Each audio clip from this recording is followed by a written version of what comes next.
Hello, my name is Travis Mullinger, Service Manager here at the Ottoman location. When they came to us with this project, we actually had to look up to see what the baler even was. We had never seen it here in the States. They said that there's only a handful of them in North America. So we did some research, watched some videos online to see what we were getting into. When the baler showed up, I tasked Dennis to take the lead on the baler, and he spent a lot of time with it, understanding it, going through it, getting it set up. He's been excellent with it. He understands it. He knows how it works and how to fix it now. The display, there's a lot going on in the display, and once you figure out the flow of how to run the display, it is really not that bad to run it.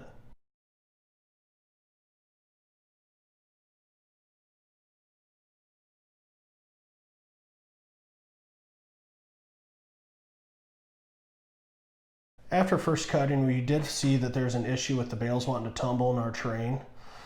So Chalmers and Earlbeck's talked to us about developing an arm to try to stop it.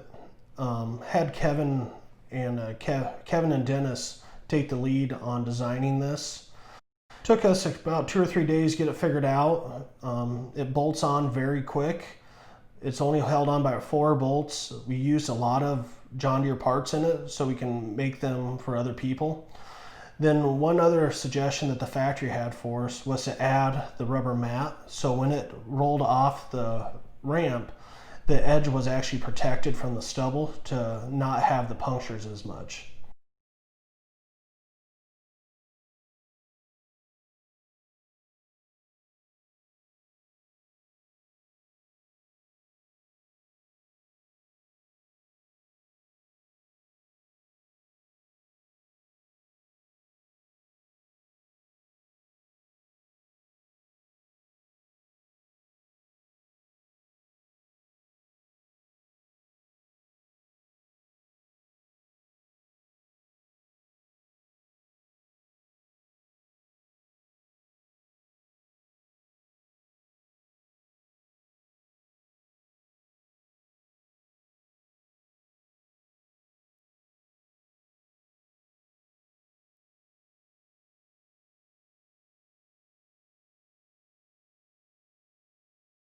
I'm Kyle Chalmers.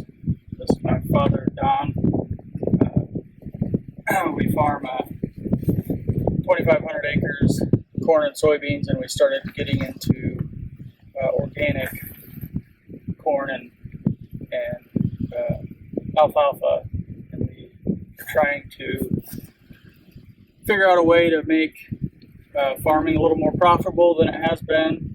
And we've been doing some alfalfa for the last couple of years, but in Iowa it's hard to make high quality alfalfa just because of the high humidity that we have. We have a hard time getting hay to dry it down far enough that we can get into dairy markets where they want higher feed value, and they're willing to pay for it. So we tried to investigate a little bit. Last summer I was looking into different ways of trying to make higher quality alfalfa that a dairy might be interested in. And over the winter I did some more research and found that John Deere actually was making a baler while I was thinking about different ways to put up hay, and got to talking to the salesman, and the salesman didn't even know about it yet. It was that new, and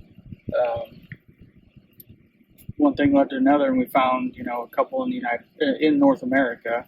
I think this one actually came from Canada, but so far it's been a pretty enjoyable experience. I think it's at first it's pretty intimidating when you look at it, when you see all the different buttons you have to push in the monitor. But once you do it, it's not that bad. It's actually pretty simple. Hi, I'm Brian Earlbeck. Me and my son Bryce Earlbeck, we farm and we're going into organic, and we're looking for how to get rid of some hay than just the usual way. And this came along where we could wrap it. And here in Iowa, it's tough to get bales made without rain or dew. And this is one opportunity we had to fit in and use up our hay. And we can bale within 1 day and 2 days, where otherwise we had to wait 3 or 4 days and the chance of rain. So that's why we looked at this process. And it still gives us a chance. We can still bale at 3 to 4 days if we have a problem. So it leaves us with many opportunities to use that up. For first cutting, we got the baler. We didn't know what to expect. We didn't know how fast hay would dry to the point where the ideal point where you'd want to put it through this baler, and how much time you had before it got too dry to where this baler, is not the piece of equipment you need. So, and in Iowa, the weather changes a lot. So, our first cutting, we actually had a drier air, and it was hot, but it was dry air. So the hay dried a lot faster than we were anticipating. So, we only got 2-3 hours of baler use, and then it got too dry on us, which rarely happens in Iowa. We had too many bugs to work out with the wrapper. There was too many bugs.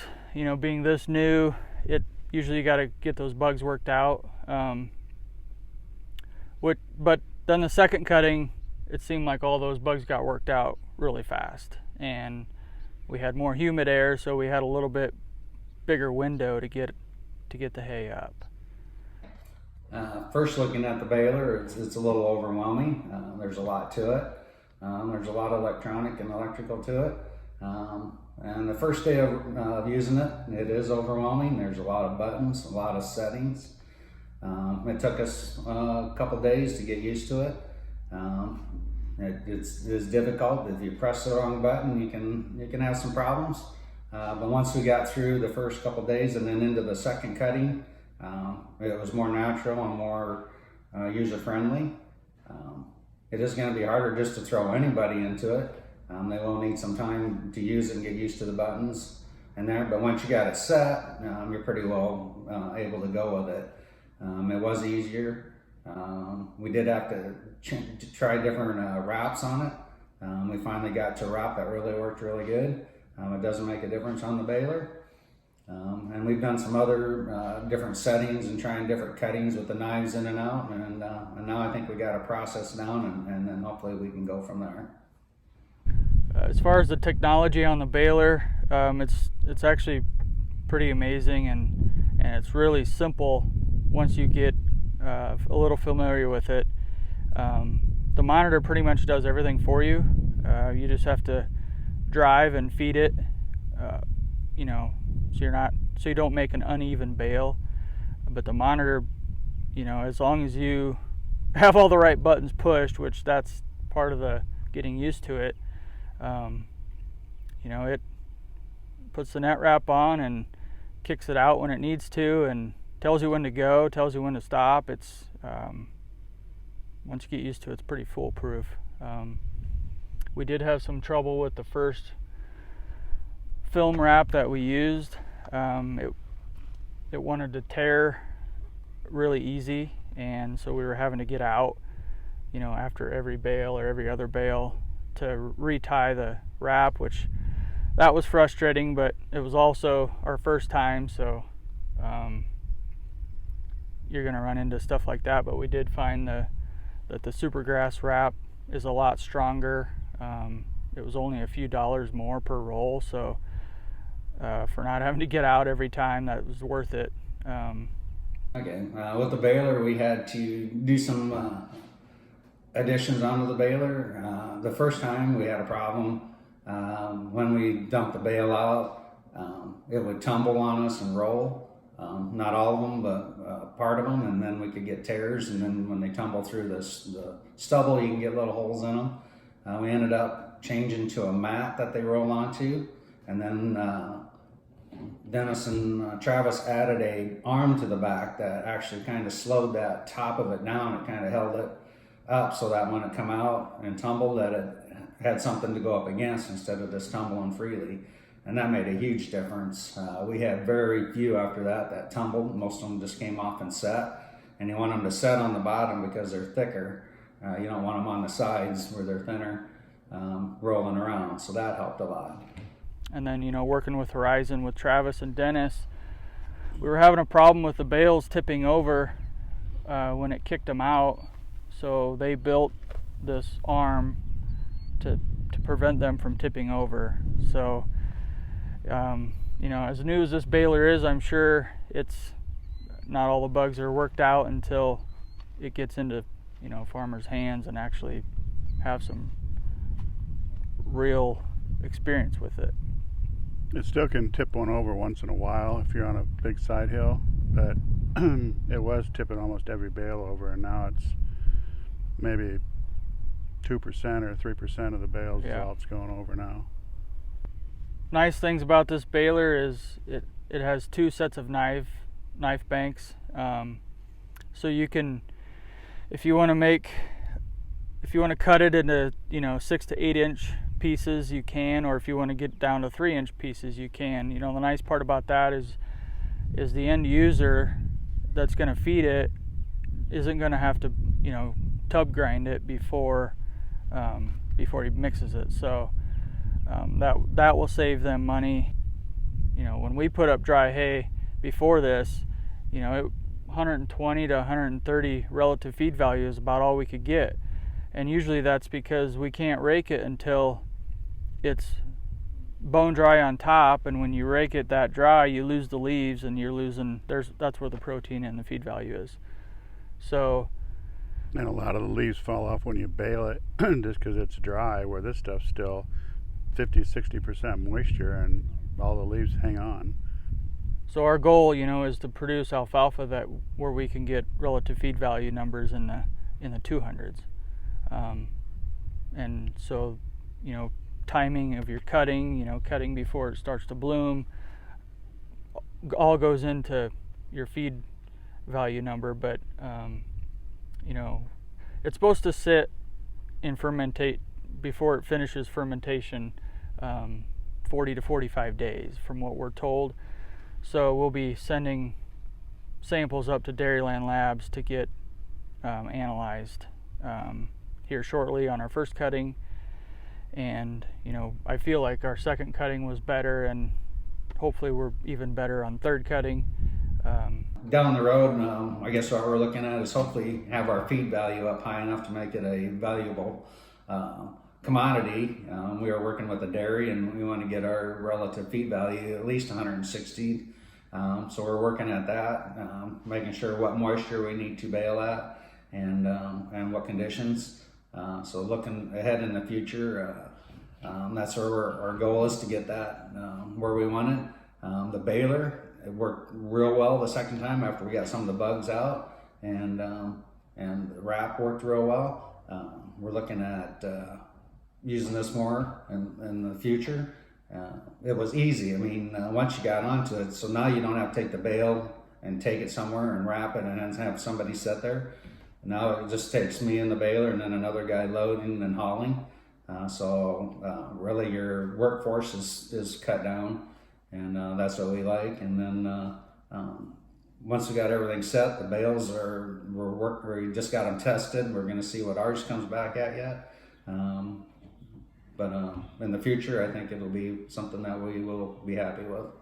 Our second cutting was cut 21 to 25 days after our first cutting, and you could find a bloom in the field if you really hunt it. But this third cutting now, we cut it down to 21 days, and there wasn't any. I mean, it was just in the bud stage. So when it starts to bud and then flower, as that plant progresses, you lose feed value. So we're used to cutting every 5 weeks, but now you have to cut every 3 weeks. So it just allows for a bigger window.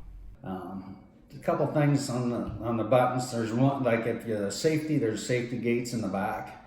We have had some problems in the wind where they go off or just accidentally hit the bale or something. And then you have to stop the baler and actually shut the tractor off to reset that one. And that I would like to see changed, where you could just hit a button and say, yeah, I accept that. That's why down the road I hope they change that. And then another thing is you can open the gate without having your bale tray underneath, and then you're in a serious problem because you can't get the bale out, and then you have to manually pull it out. I would like to see a button there that says, do you really want to open the gate? Your bale ejector thing isn't there, so that's another thing I'd like to see added. And also, they don't have a moisture tester to go up to 60 and 70%.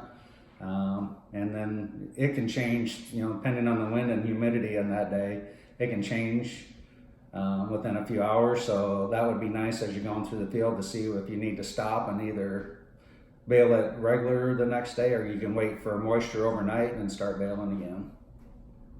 On the normal 568 or 569 baler in the past, putting the net wrap into the baler is simple. You put it in the back and it's easy to get it fed. Where here you have to hoist the whole roll up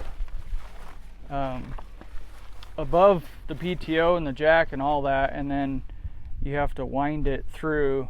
It's not as easy. I think It's almost a two-man job. it's pretty much a two-man job to get it started right. The other thing is on the wheels, it's got nice big tires on it to carry, because it is pretty heavy by the time you get it loaded down and you get a couple of wet bales on there.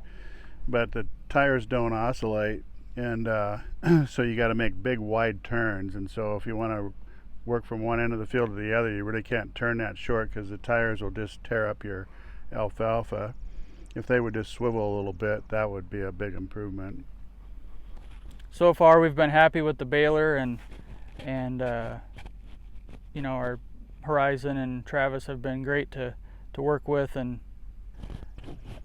but so far we like what we see, and we're going to continue working with it. I'm Dennis Barnholt. I've been at the Audubon location for about 15 years. I was picked to be the baler specialty for the C451R.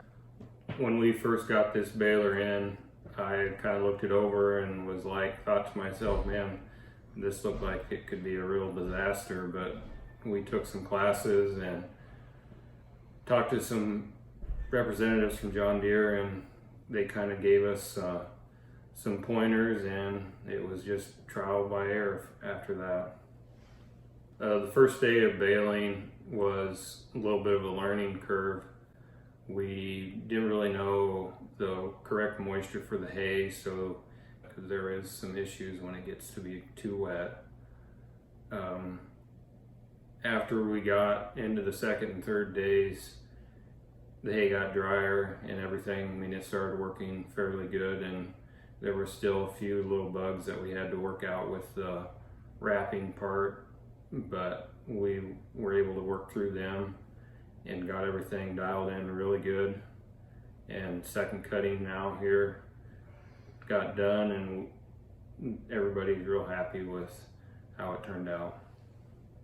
On that first day, I think it was maybe the first or second bale, we found out that there are buttons that you don't want to push on the monitor, because it will kick a bale out, and it's hard to get dug out, because wet hay is not fun to dig out. So that was a major learning curve that we had to realize tell the operators that this is how it needs to be done to eliminate that. We had some issues with the plastic wrap not holding. It would tear. The wrapper wouldn't catch it after it finished its cycle, so we had to make some adjustments there. We've had to adjust the speed for how fast it actually wraps the bale. One thing, it routinely needs to be blown off by the pre-cutter knives. We need to keep that cleaned out so you can rotate knives in and out easy without being bound up. And really the whole baler itself should be blown off regularly, because you bale hay wet and you don't wrap it, that hay will get hot. So keeping the baler clean is a must. Well, the first day of this baler, after spending a couple long days with it, it is a very neat machine to watch. I think that's really the easiest way to do that whole process. It is something that you got to see in person. In conclusion with this project, I mean, we have a very positive experience. Tumble Works was great help. They had some representatives come out here and go through it with us too. All in all, I think we can help people, whoever has these. We got a very good understanding of the balers, and we should be able to move forward with them and have great success with the balers.